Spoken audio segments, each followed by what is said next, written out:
नमस्कार, मैं संदीप कुमार। स्वागत सभी का संदीप सर के यूट्यूब चैनल में। हम सब जोड़ो मित्रों का, विद्यार्थियों को, दोस्तों का मैं अपने चैनल में स्वागत करता हूं। और जो विद्यार्थी हमसे पहली बार जुड़े हैं वह संदीप सर को यूट्यूब चैनल में सब्सक्राइब कर लीजिएगा, जिससे आगामी भविष्य में आने वाले हर एक वीडियो का नोटिफिकेशन आप तक आसानी हो सके। दोस्तों, एनके पब्लिकेशन के 1000 क्वेश्चनों की श्रृंखला में आज में दोस्तों पार्ट 8 हम ला चुके हैं, जहां पर 100 सबसे महत्वपूर्ण क्वेश्चन करने वाले हैं। और साथ साथ देखिए, एनके पब्लिकेशन की किताब में जो 1000 क्वेश्चन है उसमें कुछ क्वेश्चन दोस्तों आपके बीबीए और टैली से दिए गए हैं, तो वो हमारे सिलेबस में नहीं है। उन क्वेश्चन को आपको स्किप करना है, और जो सिलेबस में चैप्टर में क्वेश्चन में दोस्तों उन्हीं को हम लोग सॉल्व करेंगे। तो एक बार सभी सेशन में वैसे विद्यार्थी सेशन को लाइक कीजिएगा, शेयर कीजिएगा। चले तो बिना समय आज के हमारे सेशन को प्रारंभ करते हैं। और पार्ट 8 के जो अगले क्वेश्चन है जो 100, उनमें से पहला क्वेश्चन मेरे दोस्तों ये रहा आपके डिस्प्ले स्क्रीन पर।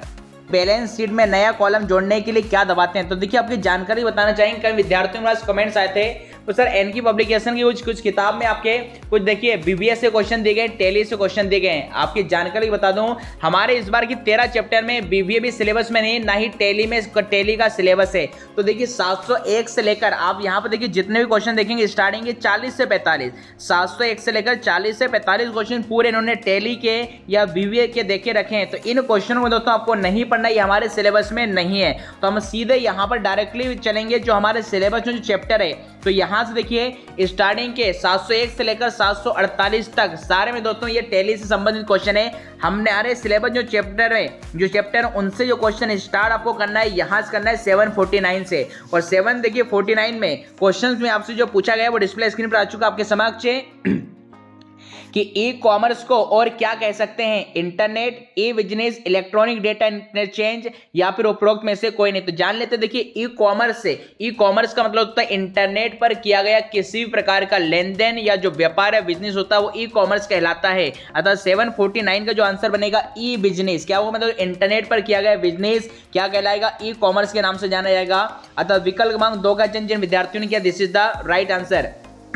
अगला क्वेश्चन देखिए 750 नंबर का, काफी आसान आपसे पूछा जा चुका है। यहाँ पर 750 पर जो क्वेश्चन आया है कि what is the full form of e commerce? E commerce का पूरा नाम क्या होगा? इलेक्ट्रॉनिक कॉमर्स होगा। विकल्प क्रमांक 1 इसका राइट आंसर होगा। अगला क्वेश्चन देखिए 751 में 751 नंबर से क्या क्वेश्चन पूछा है कि ई कॉमर्स में सफलता के लिए क्या मुख्य कार्य करना चाहिए? 4 विकल्प आपके समक्ष दिए गए हैं, तो जानकारी बताना चाहेंगे। जिन विद्यार्थियों ने चयन किया विकल्प क्रमांक 4 का उपयोग सभी चारों के चारों में दोस्तों यहाँ पर तीनों सही हैं। विकल्प क्रमांक 4 इसका सही आंसर बनेगा। ठीक है, 752 में आपसे क्या क्वेश्चन पूछा गया है कि ई कॉमर्स को कितनी श्रेणियों में विभाजित किया गया है? तो 752 में बात करेंगे जिन विद्यार्थियों ने चयन किया विकल्प क्रमांक यहाँ पर 4 का, तो 4 इसमें दोस्तों राइट आंसर। देखिए ई कॉमर्स को कितनी श्रेणियों में बांटा गया है, ऐसा एग्जैक्ट कोई क्वेश्चन नहीं बनता है। हालांकि उन्होंने जो क्वेश्चन दिया है और आंसर 4 किस बेसिस पर बताया है, तो ऐसा क्वेश्चन नहीं, क्योंकि मैंने आपको ई कॉमर्स के कई टाइप बताए। B2B भी होता है, B2C होता है, C2B होता है, इसके अलावा G2B, कई सारे हमने यहाँ पर देखे हैं। तो फिलहाल यहाँ पर इसका जो 4 आंसर दिया है, बाकी ऐसा क्वेश्चन कोई प्रॉपर आपसे एग्जाम में नहीं पूछेगा। हाँ, ये क्वेश्चन देखिए काफी महत्वपूर्ण जगह 753 753 नंबर पे कि किसी भी व्यापार में कौन कौन से लोग शामिल होंगे? तो भाई व्यापार में शामिल होने के लिए 3 लोगों की आवश्यकता होगी। उत्पादक होना चाहिए, प्रोड्यूसर जो उस व्यापार में चीजों को बनाएगा, क्रेता बेचने वाला, और विक्रेता में दोस्तों क्रेता खरीदने वाला और विक्रेता बेचने वाला। तो किसी व्यापार में 3 चीजों का होना जरूरी होगा। उत्पादक का, उत्पादनकर्ता जो चीजों को उत्पादित करेगा बनाएगा, क्रेता बेचने वाला, और विक्रेता, क्रेता खरीदने वाला और विक्रेता बेचने वाला। तो विकल्प क्रमांक दोस्तों 3 इसका यहाँ पर राइट आंसर बनेगा। अगले क्वेश्चन को चलेंगे। देखिए 754 में आपसे क्या पूछा गया है कि e commerce world wide web से ज्यादा किन बातों पर निर्भर करता है? तो 754 का आंसर जिन विद्यार्थियों ने यहाँ पर लगाया हुआ 4 विकल्प आपके समक्ष हैं, डेटाबेस, ईमेल, दोनों। यहाँ पर विकल्प क्रमांक 3 इसका सही आंसर बनेगा, ए और बी दोनों।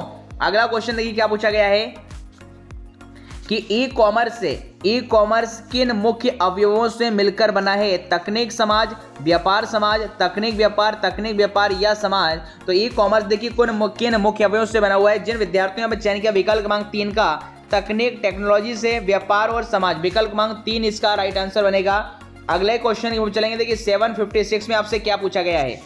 ई कॉमर्स में सुरक्षा के लिए सबसे ज्यादा क्या आवश्यक है? ई कॉमर्स में सुरक्षा के लिए सबसे ज्यादा क्या आवश्यक है? तो देखिए सूचना को गुप्त रखना और सूचना के उपभोक्ता को सुरक्षा के बारे में बताना, ये दोनों चीजें काफी बेहद महत्वपूर्ण है। तो विकल्प क्रमांक 3 इसका दोस्तों राइट आंसर यहाँ पर बनने वाला है।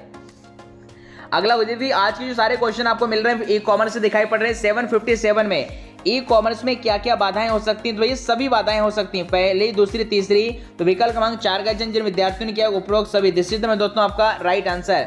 758 में देखिए आपसे क्या पूछा गया है कि ई कॉमर्स का प्रयोग किया जाता है। ई कॉमर्स का प्रयोग दोस्तों किस लिए किया जाता है? 4 विकल्प आपके समझ दिए गए हैं, प्रोडक्ट के मूल्य की तुलना करने में, ऑनलाइन बिलिंग में, वैल्यू चेन व्यापार में, या उपरोक्त सभी। तो यहां पर राइट आंसर बनेगा उपरोक्त सभी। सभी क्षेत्रों में दोस्तों इसका प्रयोग किया जाता है।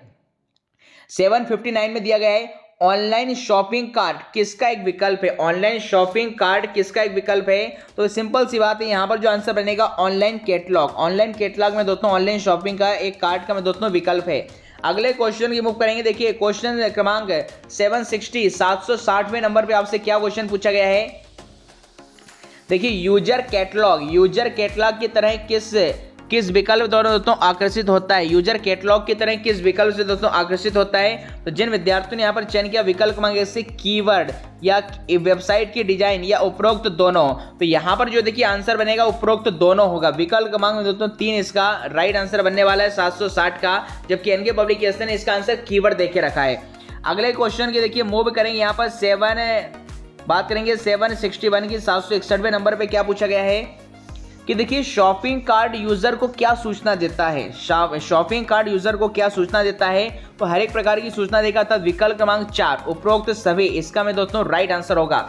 अगला दिया है 762 में 762वें नंबर पे कि क्रेडिट कार्ड की क्या प्रक्रिया है? क्रेडिट कार्ड की क्या प्रक्रिया है? तो जिन विद्यार्थियों ने चयन किया होगा अधिकारदाता सेटलमेंट या फिर सुरक्षा ईमेल करना या ए और बी दोनों या उपरोक्त में से कोई नहीं। तो फटाफट से बताएंगे दोस्तों इसका आंसर क्या आएगा? सुरक्षा ईमेल करना या फिर आधारकारिता या सेटलमेंट। तो यहाँ पर जिन विद्यार्थियों ने यहाँ पर चयन किया दोस्तों बात करेंगे क्रेडिट कार्ड के संदर्भ में, तो विकल्प क्रमांक 1 आधिकारिकता settlement, this is the right answer. 763 में क्या पूछा गया है कि देखिए चेकिंग आउट का प्रमुख कार्य क्या है? चेकिंग आउट का प्रमुख कार्य क्या? तो चेकिंग आउट का प्रमुख कार्य में दोस्तों क्या बनेगा? यहाँ पर आपका ऑर्डर सुरक्षित रखना या फिर आपका ऑर्डर आगे की क्रिया के लिए भेजना या भेजा है या नहीं करना इसे देखना। तो चेकिंग आउट का मतलब ही होता है दोस्तों आपका ऑर्डर आगे की क्रिया के लिए भेजा है अथवा नहीं भेजा है। अतः 763 का जो आंसर बनेगा विकल्प क्रमांक 2 इसका राइट आंसर होगा। 764 में देखिए क्या पूछा गया आपसे?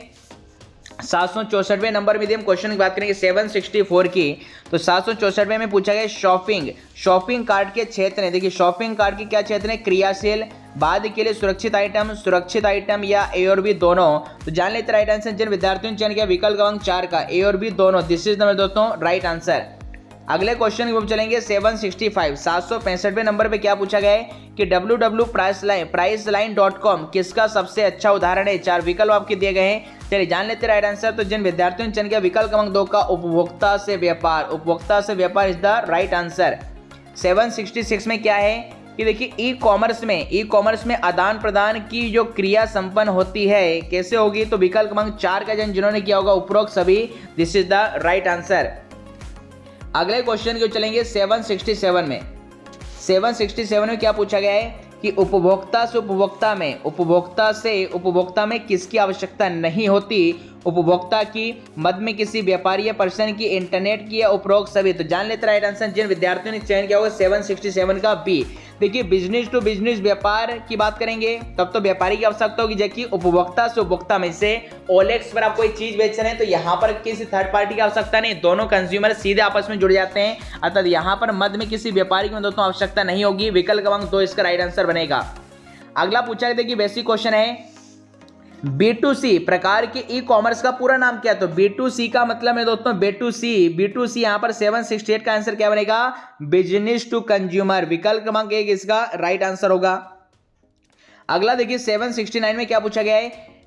eStill.com एक ब्लैंक प्रकार के ई कॉमर्स का उदाहरण है। तो जिन्होंने चयन किया होगा व्यापार से व्यापार, दो व्यापारी आपस में दोस्तों इस वेबसाइट पर अपनी डीलिंग कर सकते हैं। ये काफी फेमस क्वेश्चन, इस चीज का ध्यान रहे। 770 में देखिए क्या पूछा गया है कि देखिए चार्ज बैक का यहाँ पर क्या मतलब होगा? तो चार्ज बैक का मतलब यहाँ पर जो 1 2 3 तीनों जो लिखा है उपरोक्त में से कोई नहीं। तो यहाँ पर दोस्तों 770 का आंसर है उपरोक्त में से कोई नहीं, यहाँ पर कोई भी दोस्तों सुटेबल आंसर नहीं दिया गया है। 771 में 771 में क्या पूछा गया है? EFT का पूरा नाम। तो EFT का पूरा नाम क्या होगा? Electronic fund transfer. विकल्प क्रमांक 1 इसका सही आंसर होगा। अगला देखिए क्या क्वेश्चन पूछा जो गया है चार्ज वेग, देखिए चार्ज वेग क्या होता है, चार्ज वेग दोस्तों क्या होता है, तो ये सभी आंसर आएगा उपरोक्त सभी, विकल्प क्रमांक 4 या 4 इज द राइट आंसर।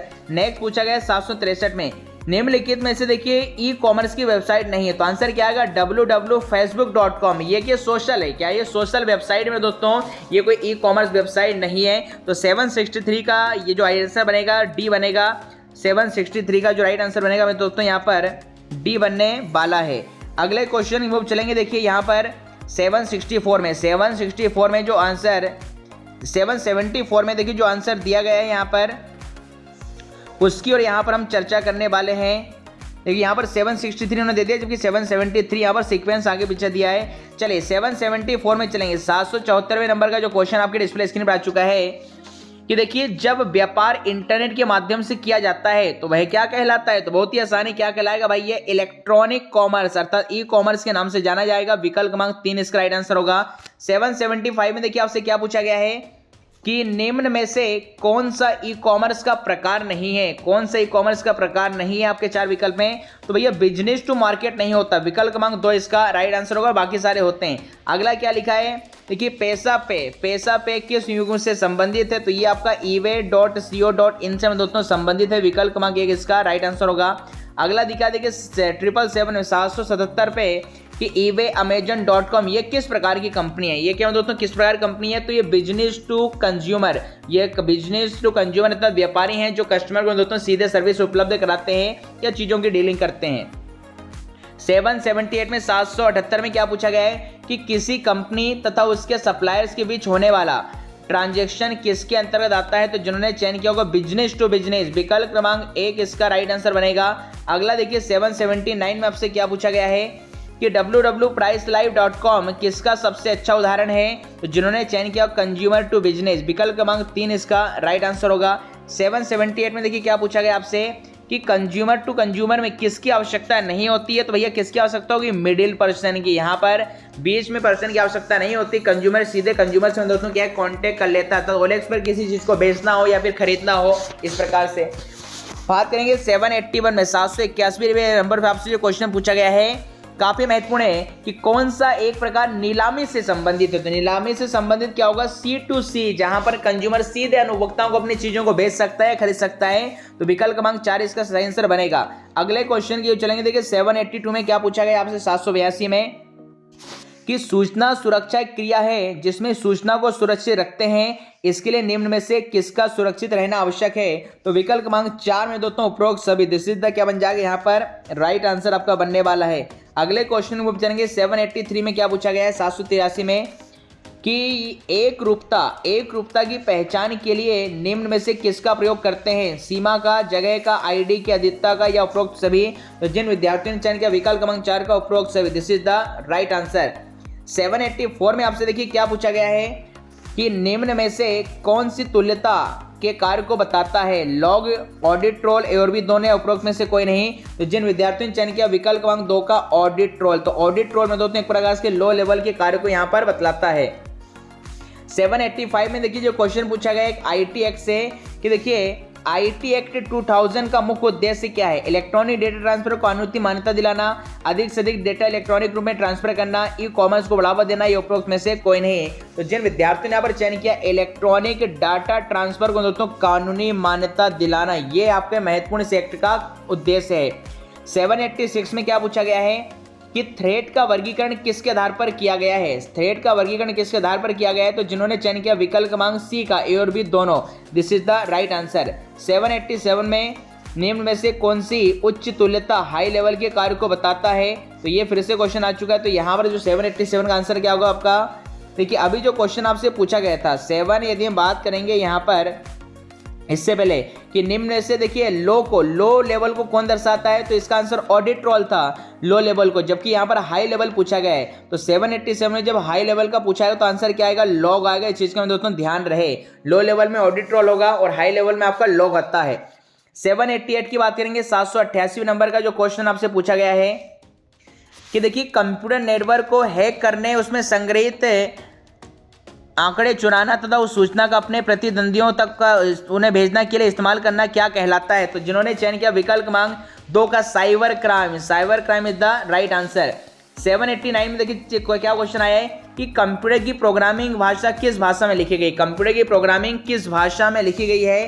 तो यहाँ पर जिन विद्यार्थियों ने यहाँ पर चयन किया उन दोस्तों 789 में जो क्वेश्चन आपसे पूछे जा गए हैं आपके जो बी वाला जो आंसर जिन्होंने लगाया होगा मशीनी भाषा कंप्यूटर की प्रोग्रामिंग दोस्तों 01 में यहाँ पर होती है।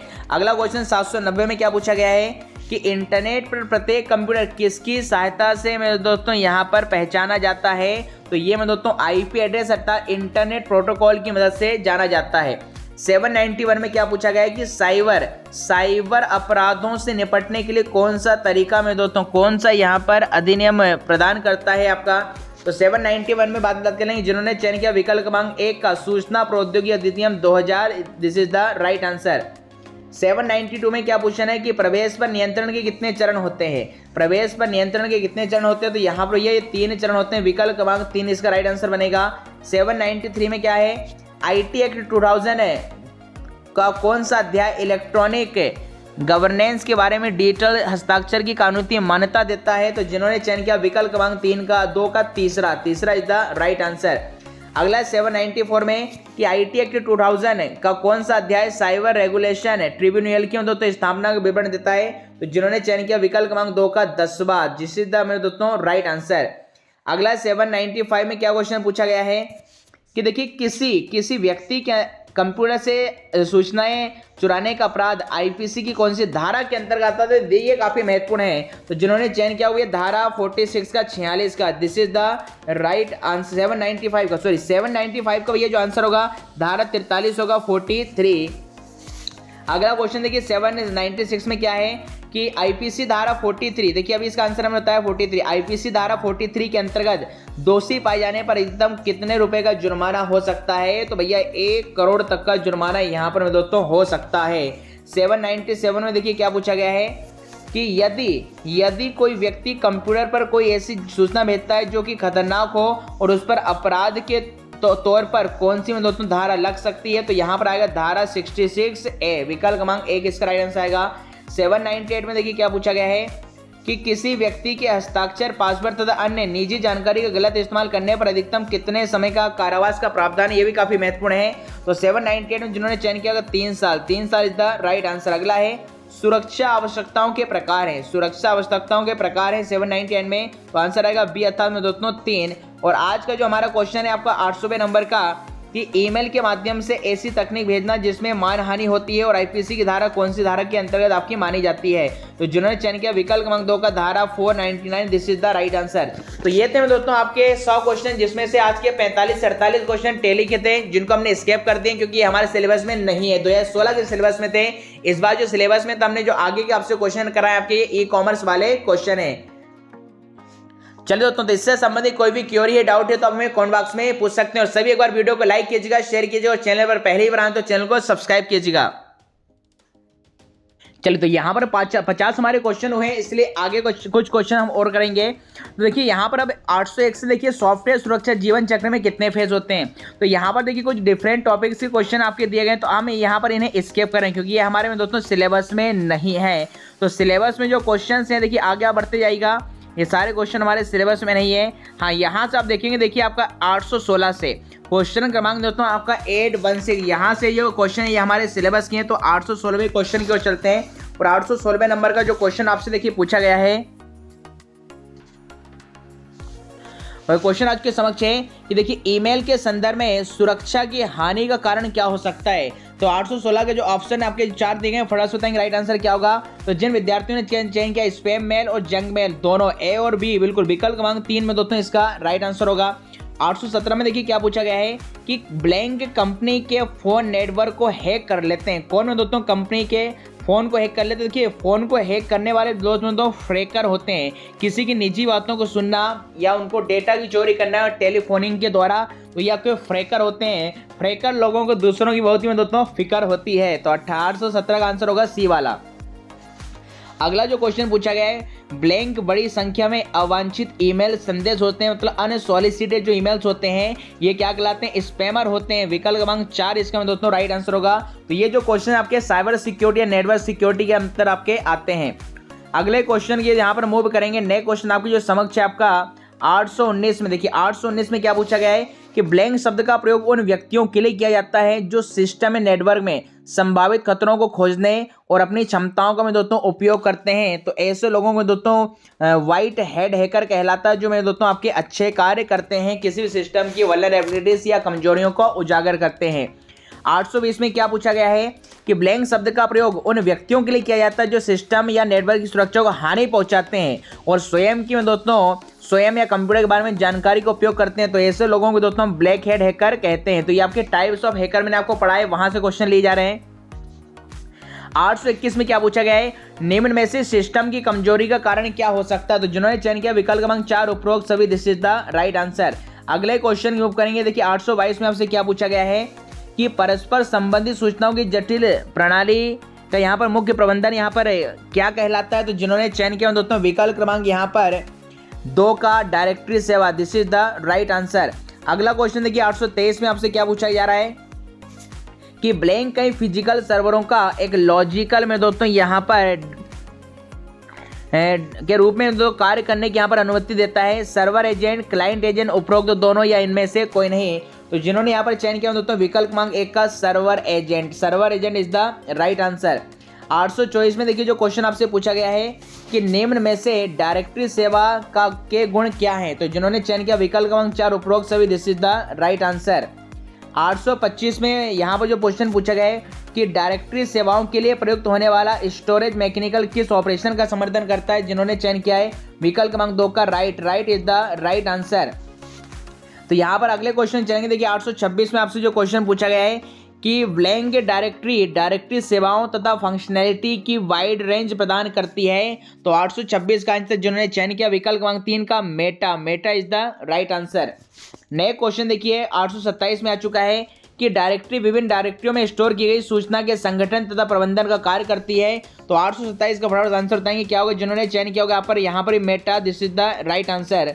अगला क्वेश्चन देखिए पूछा गया है कि ब्लैंक नेटवर्क तथा सूचना तंत्र को विफलता या फेल्यूर के लिए अधिक प्रतिरोधी बनाता है। तो 828 का चयन यहाँ पर दोनों होगा, विकल्प क्रमांक देता हूँ ए और बी दोनों, this is the right answer.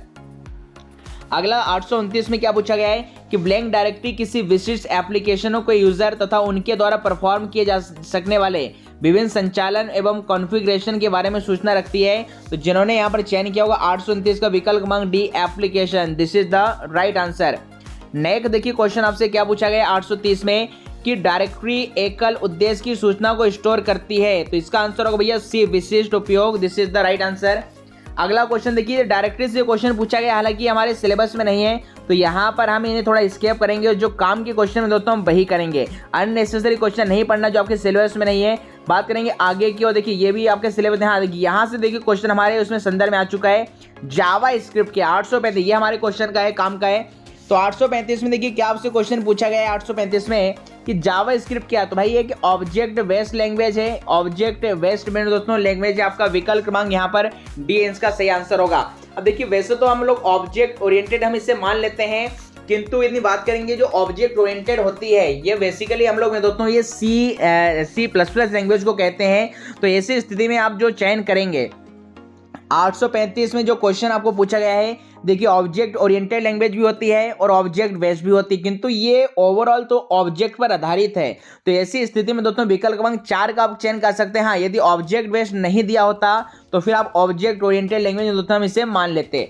836 में क्या पूछा गया है कि जावा स्क्रिप्ट के वर्जन का पता करने के लिए कौन सा एट्रीब्यूट हम लोग प्रयोग करेंगे। तो जिन्होंने चयन किया लैंग्वेज का, स्क्रिप्ट का, वर्जन का या वीआर का, बताइए इसका आंसर क्या होगा। जावा स्क्रिप्ट के वर्जन का पता लगाने के लिए कौन से एट्रीब्यूट का प्रयोग करते हैं। तो यहाँ पर आंसर आ गया भैया वर्जन एट्रीब्यूट या वीआर का, बताइए आंसर क्या होगा इसका। तो यहाँ पर जिन्होंने चयन किया होगा वर्जन का, दिस इज द दोस्तों राइट आंसर। अगला क्वेश्चन पूछा गया, देखिए जावा स्क्रिप्ट में कौन सा ऑपरेटर दो भाव बराबर है कि नहीं का परीक्षण करने के लिए उपयोग किया जाएगा।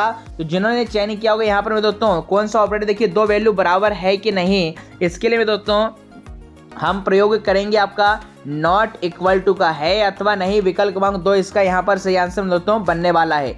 अगला क्वेश्चन है जावा स्क्रिप्ट में वह लूप जो कि ऑब्जेक्ट की प्रॉपर्टी को लूप करेगा क्या कहलाता है भैया, फॉर या इन लूप होगा, विकल्प क्रमांक 2 इसका राइट आंसर बनेगा। अगला है एफटीपी की परिभाषा क्या है, इसका फुल फॉर्म क्या होगा। तो एफटीपी का मतलब यहाँ पर क्या होगा, फाइल ट्रांसफर प्रोटोकॉल, विकल्प क्रमांक 3 इसका राइट आंसर होगा। 840 में क्या पूछा गया, देखिए XAMPP के घटक में दोस्तों क्या है, जिन्होंने चयन किया होगा PHP, तो PHP is the right answer. अगला क्वेश्चन पूछा गया, इनमें से क्या मिलकर ब्राउजर ऑब्जेक्ट मॉडल बनाता है, तो जिन्होंने चयन किया विकल्प क्रमांक का विंडो ऑब्जेक्ट एंड इट्स सब object, this is the right answer.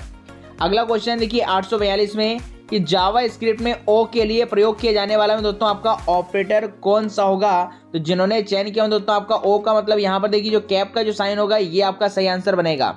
अगला 843 में देखिए 843 में आपसे क्या पूछा गया है, देखिए किस कीवर्ड की का इस्तेमाल जावा स्क्रिप्ट में वेरिएबल घोषित करने के लिए होता है, किस कीवर्ड का इस्तेमाल जावा स्क्रिप्ट में वेरिएबल को डिक्लेयर करने के लिए होता है, तो ये भैया एनसीवीटी 2016 में देखिए IIT में पूछा भी गया था। तो याद रखेंगे दोस्तों किसका इस्तेमाल किया जाएगा, जावा स्क्रिप्ट में वेरिएबल को घोषित करने के लिए हम किसका इस्तेमाल करते हैं, VAR का इस्तेमाल यहाँ पर बताइए किया जाता है। विकल्प क्रमांक यहाँ पर एक इसका सही आंसर बनेगा।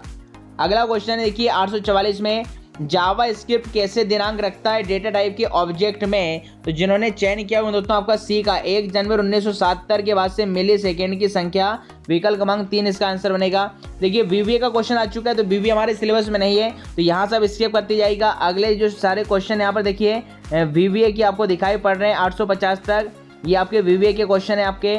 इसके अलावा देखिए यहाँ पर कुछ ये आउटपुट के क्वेश्चन यहाँ पर आपको दिखाई पड़ रहे हैं, तो ये जो कुछ स्टेटमेंट के क्वेश्चन, तो फिलहाल यहाँ पर 850 तक हम यहाँ पर इस वीडियो को रखते हैं, और इसके अलावा जो VBA के क्वेश्चन है आपको नहीं करने हैं। तो ये थे मेरे दोस्तों आज के कुछ क्वेश्चन जहाँ पर हमने डिस्कशन किया है। अब मिलते हैं नेक्स्ट वीडियो में, तब तक के लिए खुश रहिए, मस्त रहिए, और इससे संबंधित कोई क्वेरी है तो आप हमें कमेंट बॉक्स में पूछ सकते हैं। और बाकी देखिए NK पब्लिकेशन में BBA या अन्य टॉपिक से जो चैप्टर दिए गए हैं, ये टॉपिक देखिए 2016 में थे, इसलिए आपको अभी इनको पढ़ने के दोस्तों आपसे नहीं है, डिमोटिवेट नहीं होना है, आप उन्हीं चैप्टर को पहले के जो हमारे सिलेबस में दिए गए थे।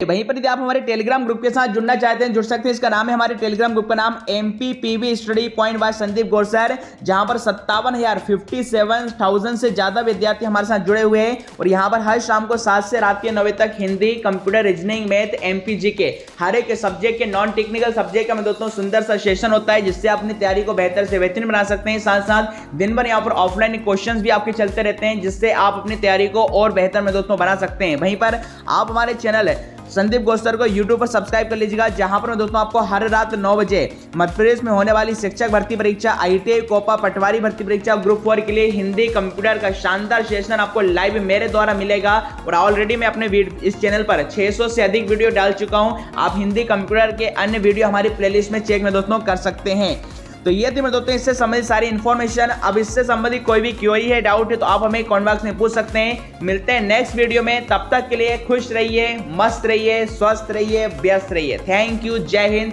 Have a good day.